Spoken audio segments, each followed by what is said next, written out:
भगवंत मान सरकार की बड़ी सौगात, मेरी रसोई योजना का ऐलान 40 लाख परिवारों को होगा इससे प्रॉफिट।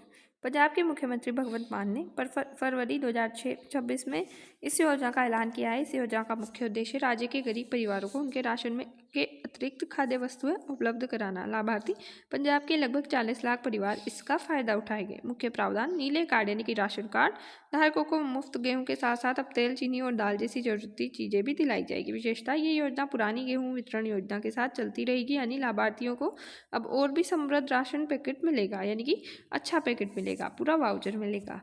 अंतर्राष्ट्रीय संबंध और महत्व, अंतर्राष्ट्रीय स्तर पर मेरी रसोई जैसी योजनाएं संयुक्त राष्ट्र के सतत विकास लक्ष्यों जैसे कि sustainable development goals SDG zero hunger को पूरा करने में मदद करती है।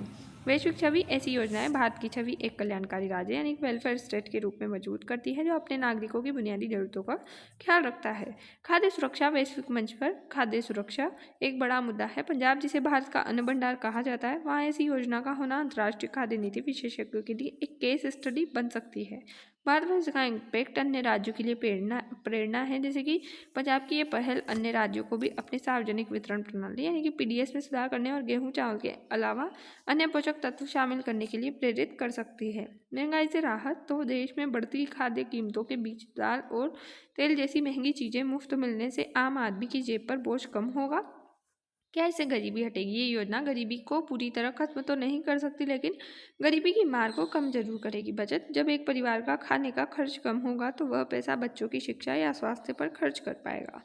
आर्थिक स्थिरता, यह गरीब परिवारों को एक सुरक्षा कवच यानी कि सेफ्टी नेट प्रदान करता है, जिससे वे अचानक आने वाली आर्थिक संकटों को झेल सके। कुपोषण मुक्त भारत, यह योजना कुपोषण के खिलाफ लड़ाई में सबसे अधिक प्रभावी साबित हो सकती है। संतुलित आहार, केवल गेहूं खाने से कार्बोहाइड्रेट मिलता है, लेकिन दालों से प्रोटीन और तेल से जरूरी फैट्स मिलते हैं। बच्चों का विकास, घर में पौष्टिक खाना उपलब्ध होने से बच्चों का शारीरिक और मानसिक विकास बेहतर होगा। स्वास्थ्य पीढ़ी, यदि गर्भवती महिलाओं और बच्चों को सही पोषण मिलेगा तो भविष्य में बीमारियां कम होंगी और एक स्वस्थ कार्यबल तैयार होगा, यानी कि मानव पूंजी तैयार होगी। योजना के संभावित परिणाम होंगे, जैसे कि जो पर्टिकुलर एरिया है या रीजन है उस पर क्या इम्पेक्ट होंगे। तो स्वास्थ्य में एनीमिया, खून की कमी और कमजोरी में कमी आएगी। सामाजिक गरीबी, परिवारों का जीवन स्तर बेहतर होगा, यानी कि स्टैंडर्ड ऑफ लिविंग का इसमें कॉन्सेप्ट लगेगा। इसके बाद प्रशासनिक राशन कार्ड के माध्यम से वितरणों में पारदर्शिता बढ़ेगी। जय हिंद, जय भारत। Thanks for watch.